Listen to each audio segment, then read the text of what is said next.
Good evening. I'm Dennis, and I'm a Christian. This evening I'll be reading Luke chapter 20. Luke 20 from Luke 20. Now it happened on one of the days, as he taught the people in the temple and preached the gospel, that the chief priests and the scribes, together with the elders, confronted him and spoke to him, saying, "Tell us, by what authority are you doing these things? Or who is he who gave you this authority?" But he answered and said to them, "I also will ask you one thing, and answer me. The baptism of John, was it from heaven or from men?" And they reasoned among themselves, saying, "If we say from heaven, he will say, Why then do you not believe him? But if we say from men, all the people will stone us, for they are persuaded that John was a prophet." So they answered that they did not know where it was from. And Jesus said to them, "Neither will I tell you by what authority I do these things." Then he began to tell the people this parable. A certain man planted a vineyard, leased it to the vine dressers, and went into a far country for a long time.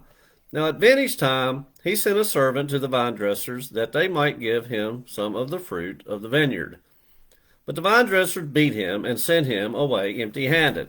Again he sent another servant, and they beat him also, treated him shamefully, and sent him away empty-handed. And again he sent a third, and they wounded him also, and cast him out. Then the owner of the vineyard said, "What shall I do? I will send my beloved son. Probably they will respect him when they see him." But when the vine dressers saw him, they reasoned among themselves, saying, "This is the heir. Come, let us kill him, that the inheritance may be ours." So they cast him out of the vineyard and killed him. Therefore, what will the owner of the vineyard do to them? And he will come and destroy those vine dressers, and give the vineyard to others. And when they heard it, they said, "Certainly not." Then he looked at them and said, "What then is this that is written? The stone which builders rejected has become the chief cornerstone. Whoever falls on that stone will be broken, but on whomever it falls, it will grind him to powder." And the chief priests and the scribes that very hour sought to lay hands on him, but they feared the people, for they knew he had spoken this parable against them. So they watched him and sent spies who pretended to be righteous, that they might seize on his words, in order to deliver him to the power and the authority of the governor. Then they asked him, saying, "Teacher, we know that you say and teach rightly, and you do not show personal favoritism, but teach the way of God in truth. Is it lawful for us to pay taxes to Caesar or not?" But he perceived their craftiness and said to them, "Why do you test me? Show me a denarius. Whose image and inscription does it have?" They answered and said, "Caesar's." And he said to them, "Render therefore to Caesar the things that are Caesar's, and to God the things that are God's."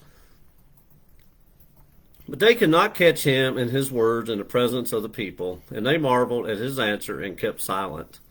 Then some of the Sadducees, who deny that there is a resurrection, came to him and asked him, saying, "Teacher, Moses wrote to us that if a man's brother dies, having a wife, and he dies without children, his brother should take his wife and raise up offspring for his brother. Now there were 7 brothers, and the first took a wife and died without children, and the second took her as wife, and he died childless. Then the third took her, and in like manner the 7 also, and they left no children, and died. Last of all, the woman died also. Therefore, in the resurrection, whose wife does she become? For all 7 had her as a wife." Jesus answered and said to them, "The sons of this age marry and are given in marriage.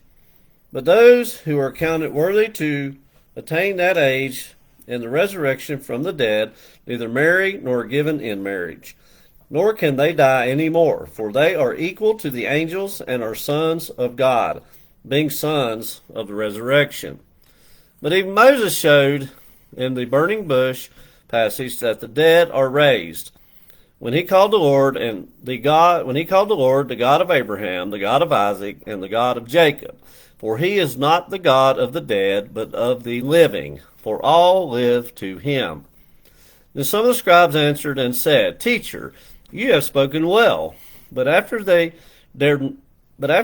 they dared not question him any more. And he said to them, How can they say that the Christ is the son of David?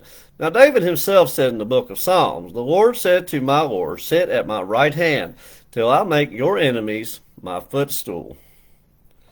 Therefore David calls him Lord. How is he then his son? Then in the hearing of all the people, he said to the disciples, Beware of the scribes who desire to go around in long robes, love greetings in the marketplaces, the best seats in the synagogues, and the best places at feasts, who devour widows' houses, and for pretense make long prayers. These will receive greater condemnation. That was Luke chapter 20, reading from the New King James Version.